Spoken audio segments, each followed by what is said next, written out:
Hey guys, welcome to Tagalog Whiteboard Finance. And I've always wanted to do a concept like this. I feel mas madaling mag-explain while I'm writing down the things that I'm going to say.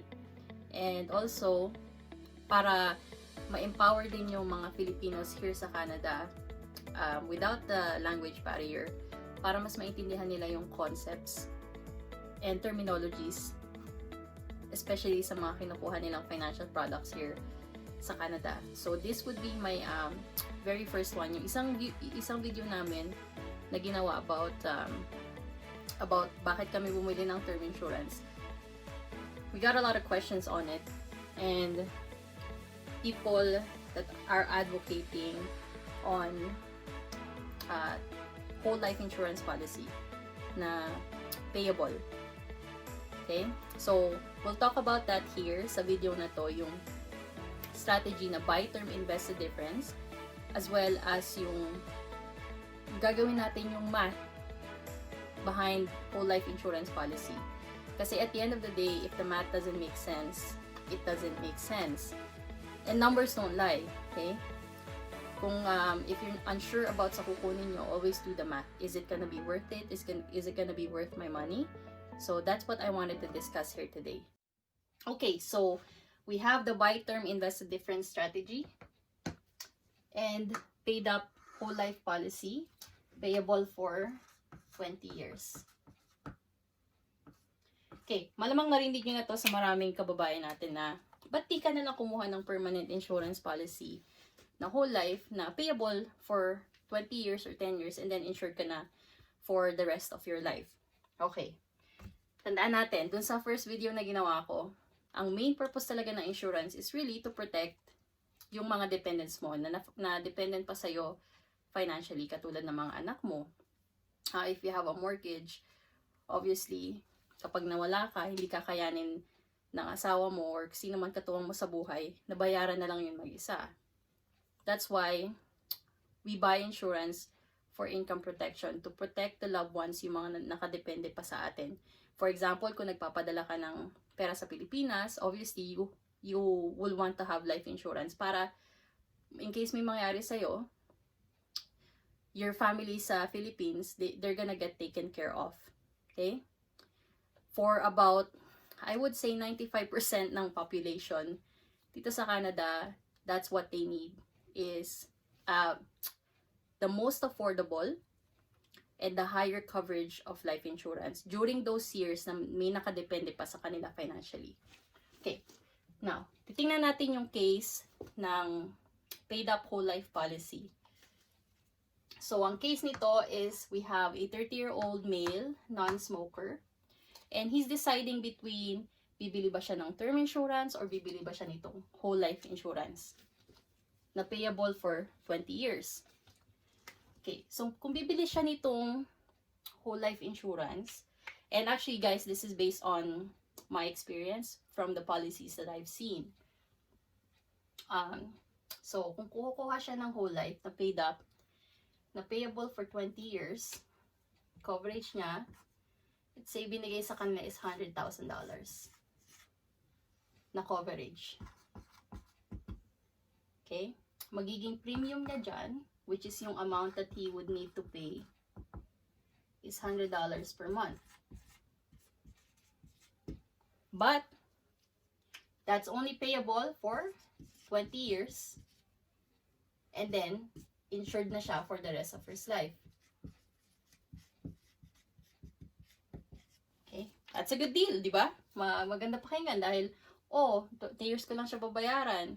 Insured na ako for life. And, sabi din daw na agent, ito din, meron din siyang cash value. Let's say, 20 years from now, kailanganin niya ng pera, then, you can withdraw from it. Okay? So, for 20 years na yung $100 per month, ang total cost niya is $24,000. Okay, so, that's a good deal kasi 24,000 lang binayad niya and then insured na siya for the rest of his life for 100,000. may mangyari sa kanya, makukuha ng beneficiary niya is 100,000. Now, dahil sabi nga ng agent, may kasama tong cash value. Yung cash value niyan, there's actually 3 main conditions sa cash value ng whole life policy. Number 1, for a specific period of, for the first few years, so let's say from 0 to 5 years, yung cash value nyo is wala. It's still 0. Why? Most of it is napupunta sa commission, fees.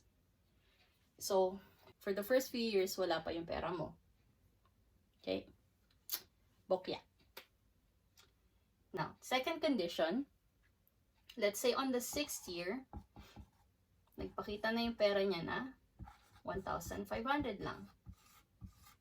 Oh, and by the way, yung cash value niyan is also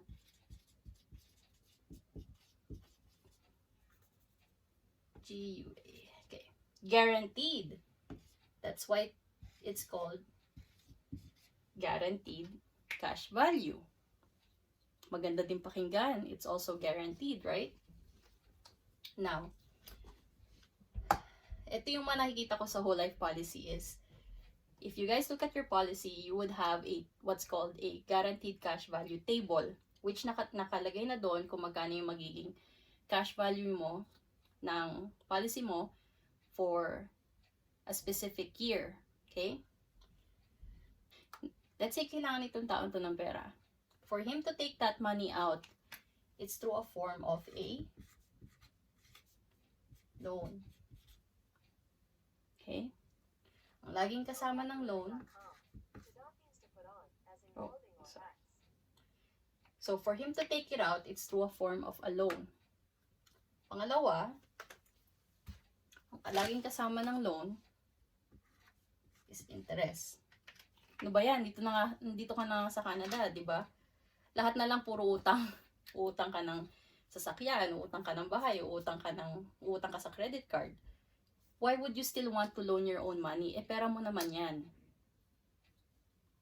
Okay, pera mo yan, bakit mo utangin? At they could charge you whatever interest rate they want. And nakasulat yan sa kontrata is they can set how much interest they want. Okay, you don't have control over it. And then, some policies ganon is sila magsaset ng interest rate on your loan. Now, yung third condition, let's say on the 6th year, different scenario. Namatay yung taong to. So, ito yung benefit niya. Which is 100,000.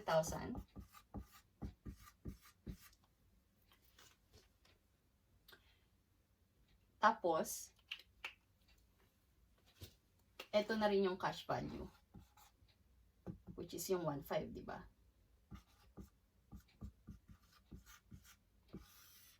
Siyempre, kung ako yung beneficiary at alam ko to, gusto ko ang mapunta sa akin lahat. Yung benefit na 100,000, tapos yung kung magkano naman yung cash value na nandoon, which is 1,500. Gusto ko mapunta sa akin lahat. Pero ang ibibigay lang ng insurance company is ito. Hindi mo makukuha yan pareho. Papalabasin lang nila na parang binigay nila sa iyo itong 1,500 kasi ang ipe-pay out na lang nila sa iyo talaga, yung risk nila is 98,500. Okay? So, habang tumatagal, yung risk ng company, habang tumatagal ang pagbabayad mo, yung risk ng company is bumababa. Okay? Nililipat mo yung risk sa'yo. Okay? So, yan yung mga conditions ng cash value, which are all written sa contract. Now, gagawin naman natin ngayon yung buy term invest a different strategy.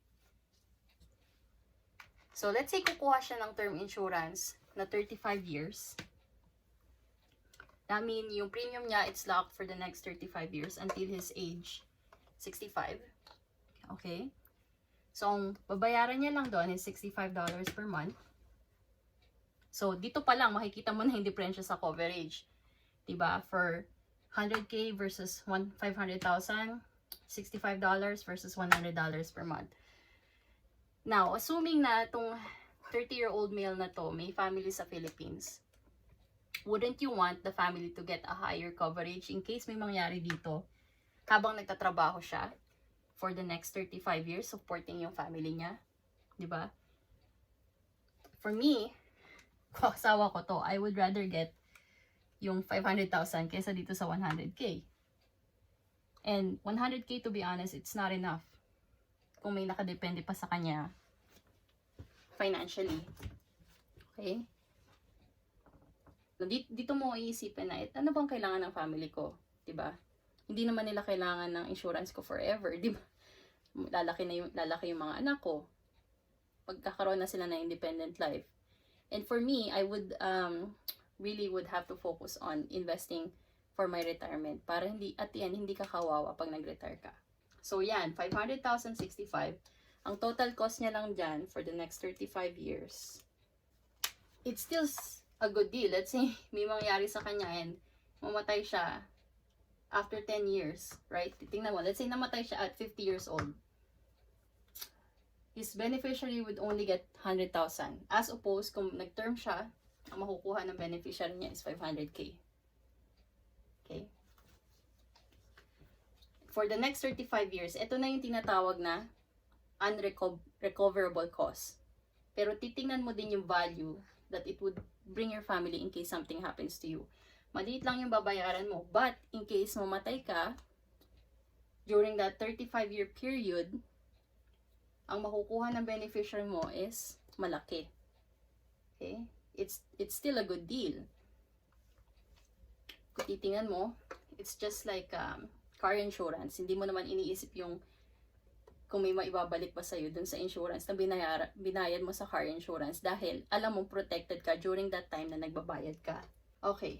So now, we'll use the same budget na $100 per month. Ngayon, may natitipid siya ngayon na $35. Okay. Dito na papasok yung invest the difference strategy.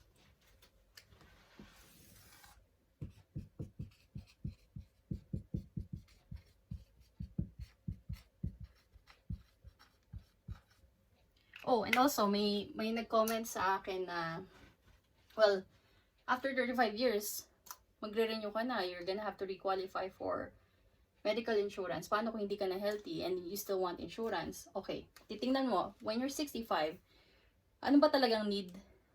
Why would you still need a big sum of life insurance? Yung mga anak mo malalaki na, yung mga loan mo hopefully bayad na, okay, wala na really nakadepende sa iyo financially. Okay? Most likely, pag 65 ka na, ang kailangan mo is pera. And you can still get coverage for insurance. Some companies, they won't need requalification. Ibababa lang natin tong coverage nyo to what you really need, which is mostly, pag ganun ka na, ang iisipin mo na lang is paghahandaan mo na lang yung funeral expenses mo. Meron din man tayong mga plans sa mga funeral house, like yung St. Peter plan, ganun. So, pati ka na bumili nun if you're worried na about when the time comes na para hindi naisipin yun ng family mo, di ba? So, those are the things that you want to think about. Okay. Yung invest the difference, so nakakatipid siya ngayon ng $35 per month. Pwede natin yang ilagay sa tax-free savings account. Invested in mutual funds. And I will talk about yung mutual funds in another video, as well as yung tax-free savings account. So, $35 per month. Sasabay natin yung hulog nan for the next 20 years. Then, average rate of return na 9%.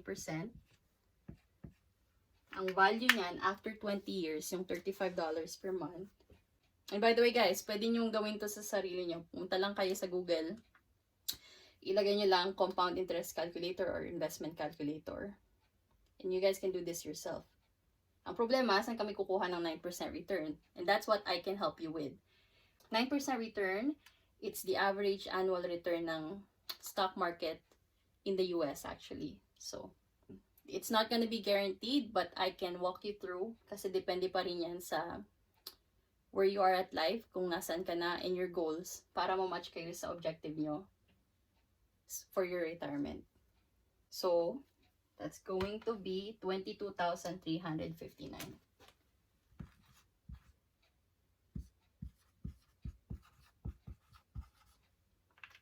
Invested sa TFSA nyo. Ang kaibahan ngayon between buy term and invest a different strategy versus buying a whole life policy. Obviously, yung pinakauna yung lagi kong pinopoint out, yung coverage mo sa whole life policy, it's a lot lower than if you were to buy a term insurance. It's also cheaper. Tignan nyo. And, dahil naka-invest siya sa TFSA mo, you don't need to loan your own money. As soon as you put in money towards your TFSA, you can see your money right away. Hindi mo na kailangan magantay. Okay? Very clear. At pangalawa, you don't need to loan. Ikaw yung kumita sa pera mo. Pangatlo is, this has their own beneficiary. And also, this has also a beneficiary. So, in case may mangyari sa'yo, hindi lang isa ang makukuha mo. Itong dalawa. Okay? Dito, isa lang. Halimbawa, ginawa niya itong buy term invest a different strategy. And itong TFSA niya, so after 20 years, he's 50 years old.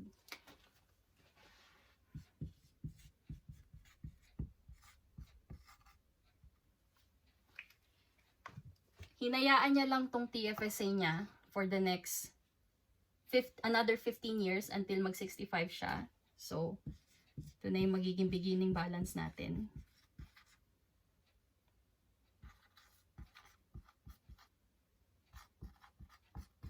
Hinayaan niya lang sa market. Hindi na siya naghulog, never na siya nagdagdag. So, ito na yung magiging value niyan at the end when he's 65. It's 81,442.